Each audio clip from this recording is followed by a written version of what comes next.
আপনারা কি মনে করবেন আমি জানি না। আমার নিজের বোন, নিজের মা, নিজের ভাবি মনে করে বলছি, আপনজন মনে করি। আমি চাই আপনারা সবাই জান্নাতি হন। শুধু নামাজ পড়ে রোজা রেখে কালো বোরকা পরে জীবনও জান্নাত যেতে পারবেন না। এই চারটা কাজ থাকাই লাগবে। এক নম্বরে ইদা সাররাতহু ইদা নাজারা ইলাইহা সাররাতহু, স্বামী যখন বাইরে থেকে বাড়িতে আসবে তাকে খুশি করা লাগবে। কথাবার্তা দিয়ে হোক, অভ্যর্থনা দিয়ে হোক, আচার ব্যবহার দিয়ে হোক, যেভাবেই হোক তাকে খুশি রাখা লাগবে যখন অন্তত বাইরে থেকে আসবে এই সময়টা।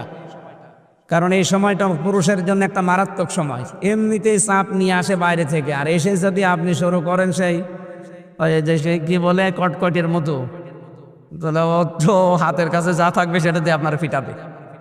এই জন্য হাদিসের প্রথম অংশ, যখন বাইরে থেকে আসবে কিভাবে আপনি তাকে খুশি করবেন আমি জানি না। আপনাকে আল্লাহ সেই ব্যবস্থা দিয়েছে, চেষ্টা করবেন 100 ভাগ। 2 নম্বরে ইদা গাবা আনহা হাফিজাতুহু, ও যখন বাইরে যাবে তখন আপনার নিজেকে, আপনার স্বামীর সম্পদকে, স্বামীর সন্তানকে আপনি হেফাজতে রাখবেন। এটা আজ 100 জনের প্রায় অন্তত 95টা মেয়েদের ভেতরে পাওয়া যায় না। স্বামী বাইরে গেলে মনে হয় যে উনি দিন পেয়েছে। কোথায় কোথায় কার সাথে লাইন করে আল্লাহ জানে আর সে জানে। এটা বন্ধ করা লাগবে।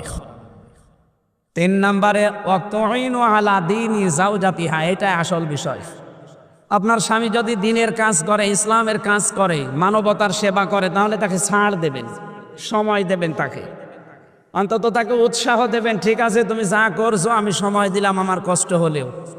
আপনি কিয়ামতে জান্নাতের 8টা দরজায় এই কাজের কারণে খোলা পাবেন। সুবহানাল্লাহি ওয়া বিহামদিহি। খাদিজাতুল কুবরার কথা বলছিলাম যে তাকে আল্লাহ জান্নাত বানিয়ে, ঘর বানিয়ে নিজে পাঠিয়ে দিয়েছেন, সুসংবাদ দিয়ে যে এইটা তার জন্য আলাদা একটা ঘর। অথচ তিনি জীবনে নামাজ পড়েননি এক ওয়াক্ত, রোজা রাখেননি জীবনে একটাও, হজও করেনি একবারও, যাকাতও দেয়নি জীবনে। অথচ এই বিধানগুলো সব খাদিজার ইন্তেকালের পরে নাজিল হওয়া। একটা জীবনে নামাজ পড়লেন না, রোজা রাখলেন না, হজ করলেন না, যাকাত দিলেন না, অথচ জান্নাতে আল্লাহ ঘর বানিয়ে পাঠিয়েছেন। কেন? একটাই কারণ, তিনি তার স্বামীকে সাহায্য করেছিলেন। তার জীবনের যা ছিল সব স্বামীর পায়ে দিয়েছিলেন। আপনার তো আমি দেওয়ার জন্য না, শুধু একটু সাপোর্ট দেওয়ার জন্য বলছি। 4 নম্বরে আপনার স্বামী যদি কোনো জায়েজ হুকুম করে, যেটা পছন্দ করে যে জায়েজ, এটা জীবন থাকতে আপনাকে মানা লাগবে। যতক্ষণ বেঁচে আছেন মাস্ট বি, এটা মানাই লাগবে। আমি নিজের স্বামী, এখানে যত স্বামী বসে আছি সবার পক্ষ থেকে আমি অন্তত দায়িত্ব নিয়ে বলতে পারি, প্রত্যেকটা স্বামী আমরা চাই এবং পছন্দ করি বিয়ের পরে যেন আমাদের মা বাবা আমাদের সাথে থাকে। এই স্বামীরা বলেন তো চান কিনা? সবার